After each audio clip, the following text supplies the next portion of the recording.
La vida de Siddhartha Gautama. Había un pequeño país en lo que en la actualidad es el sur de Nepal que estaba gobernado por el clan de los Sakyas. El jefe de este clan y rey del país se llamaba Shuddhodana Gautama y su esposa era la hermosa Mahamaya. Cuando Mahamaya estaba esperando a su primer hijo, tuvo un extraño sueño en el que una cría de elefante le bendecía con su trompa, lo que fue interpretado como un muy buen augurio. Como era costumbre en aquel tiempo, cuando se aproximó el momento del nacimiento para la reina Mahamaya, viajó hasta el reino de su padre para dar a luz, pero durante el largo viaje comenzaron los dolores del parto. En la pequeña ciudad de Lumbini pidió a sus doncellas que la llevaran a un bosquecillo cercano en busca de intimidad. Un gran árbol descendió una rama hacia ella para que le sirviera de apoyo en el alumbramiento. Se dice que el parto se produjo casi sin dolor alguno, a pesar de que el niño tuvo que ser liberado de su lado. Tras esto, una suave lluvia cubrió a la madre y al niño para limpiarlos. Se dice que el niño nació completamente consciente. Podía hablar y le dijo a su madre que había venido a liberar a toda la humanidad del sufrimiento. Podía mantenerse en pie y caminó una corta distancia en cada una de las direcciones. Flores de loto nacieron en cada una de sus huellas. Le pusieron por nombre Siddhartha, que significa aquel que ha logrado sus metas. Por desgracia, Mahamaya murió a los 7 días del parto. Después de esto, Siddhartha fue criado por Mahaprajapati, la bondadosa hermana de su madre. El rey Shuddhodana consultó a Sita, una famosa adivina, acerca del futuro de su hijo. Sita le reveló que sería una de estas dos cosas. Podría llegar a ser un gran rey, incluso un emperador, o podría llegar a ser un gran sabio, salvador de la humanidad. El rey, ilusionado con la idea de que su hijo se convirtiera en un rey como él mismo, decidió proteger al niño de cualquier cosa que pudiera llevarle a la vida religiosa. Así fue como Siddhartha fue custodiado en uno u otro de sus 3 palacios, y se le impidió que experimentara muchas de las cosas que la mayoría de los muchachos considerarían corrientes. No se le permitió ver a los viejos, a los enfermos, o a los muertos, o a nadie que se dedicara a las prácticas espirituales. Solo la belleza y la salud rodeaban a Siddhartha. Siddhartha se convirtió en un joven fuerte y hermoso. Como príncipe de una casta guerrera, se entrenó en las artes de la guerra. Cuando llegó a la edad de casarse, ganó la mano de una hermosa princesa de un reino vecino, venciendo a todos sus competidores en distintas disciplinas. Se llamaba Yasodhara, y ambos contrajeron matrimonio a los 16 años de edad.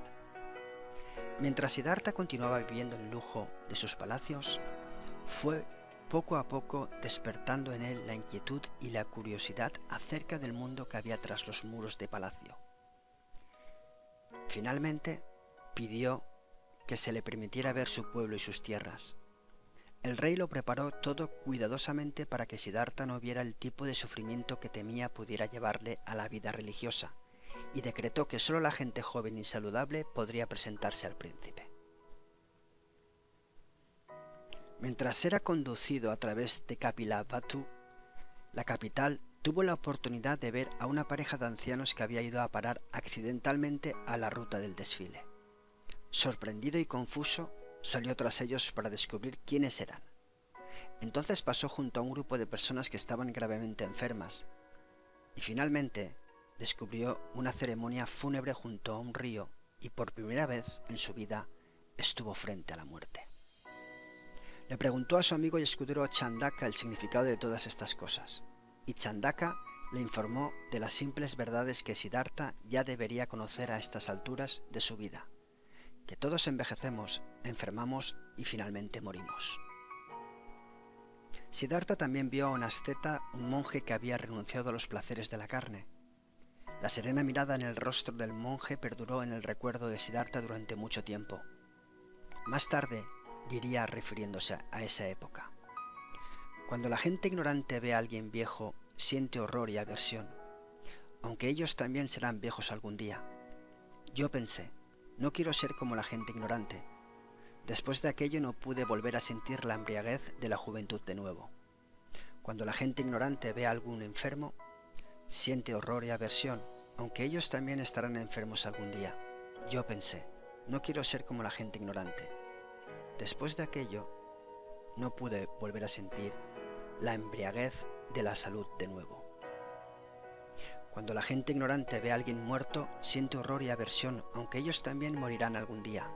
Yo pensé, no quiero ser como la gente ignorante. Después de aquello, no pude volver a sentir la embriaguez de la vida de nuevo. A los 29 años, Siddhartha se dio cuenta que no podía seguir viviendo felizmente de la forma en que lo había hecho hasta entonces. Había descubierto el sufrimiento y quería más que nada en el mundo descubrir cómo podría llegar a superarlo.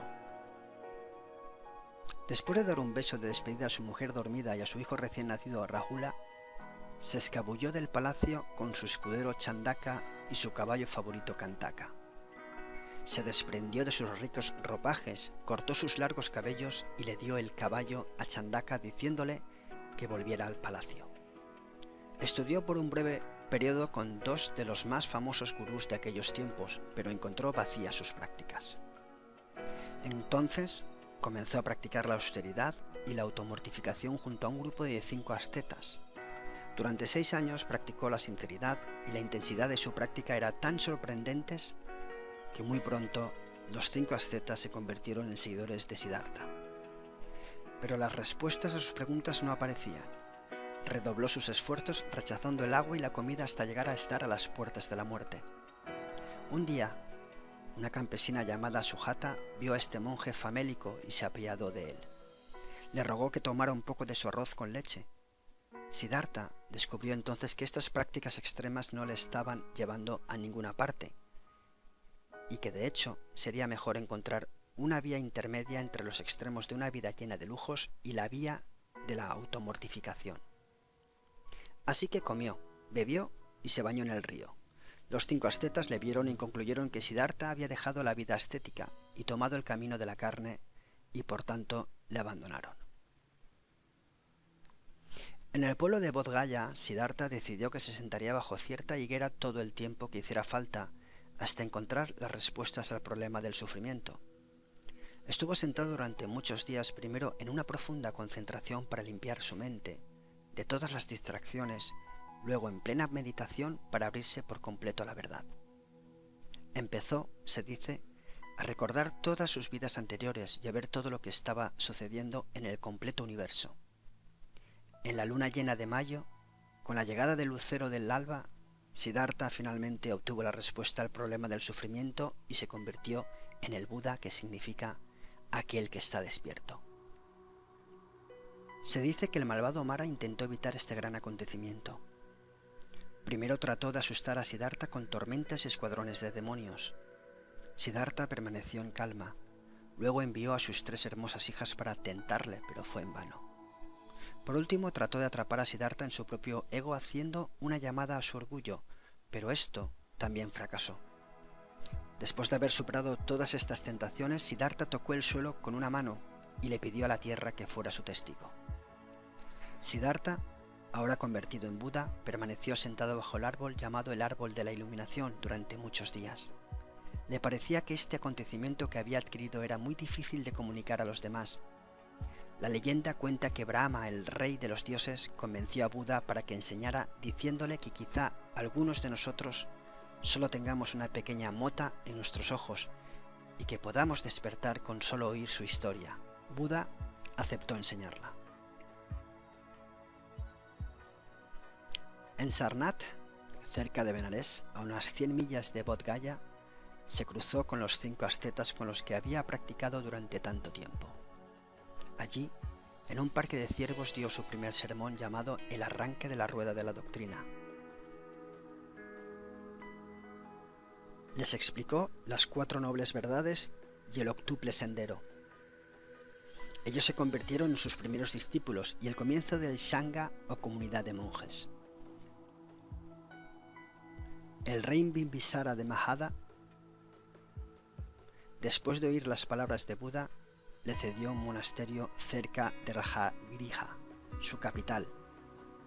para que fuera usado en la temporada de lluvias. Esta y otras generosas donaciones permitieron a la comunidad de conversos continuar sus prácticas a través de los años, y le dio a mucha gente la oportunidad de escuchar las enseñanzas de Buda. Con el paso del tiempo, los miembros de su familia se aproximaron a él, incluidos su esposa, su hijo, su padre y su tía. Su hijo se hizo monje y se le recuerda especialmente por un sutra basado en una conversación entre padre e hijo sobre los peligros de la mentira. Su padre se convirtió en un seguidor laico, a causa de la tristeza que le produjo la partida de su hijo y su nieto hacia la vida monástica. Le pidió a Buda que creara la regla de que un hombre debería tener el permiso de sus padres para convertirse en monje. Buda aceptó. Su tía y su esposa le pidieron entrar a formar parte del Sangha, que originalmente estaba compuesto solo por hombres. La cultura de aquel tiempo situaba a las mujeres muy por debajo de los hombres en importancia y en un principio pareció que permitir a las mujeres entrar en la comunidad debilitaría a esta. Pero Buda las aceptó y su tía y su esposa se convirtieron en las primeras monjas budistas. Buda decía que no importaba el estatus que las personas tuvieran en el mundo, ni su pasado, su riqueza o su nacionalidad. Todos eran capaces de iluminarse y todos eran bienvenidos en el Sangha. El primer monje budista que fue ordenado, Upali, había sido barbero, pero fue situado por encima de otros que habían sido reyes, tan solo porque había hecho sus votos antes que ellos. La vida de Buda no estuvo libre de decepciones. Su primo Devadatta era un hombre ambicioso. Como converso y como monje sentía que debía otorgársele mayor poder en el Sangha. Se las arregló para influir en algunos monjes con una llamada al extremo ascetismo. Incluso llegó a conspirar con un rey local para asesinar a Buda y tomar el control de la comunidad budista. Por supuesto, fracasó. Buda alcanzó la iluminación a los 35 años de edad. Estuvo enseñando por todo el noroeste de la India durante 45 años. A los 80 años le dijo a su amigo y primo Ananda que les abandonaría a todos pronto. Y esto se hizo realidad en Kushinagara, a menos de 100 millas de su tierra natal, donde comió unos alimentos en mal estado y se puso muy enfermo. Entró en una profunda meditación en un bosque y murió. Sus últimas palabras fueron: todas las cosas creadas son inestables. Esforzaros con atención. Gracias.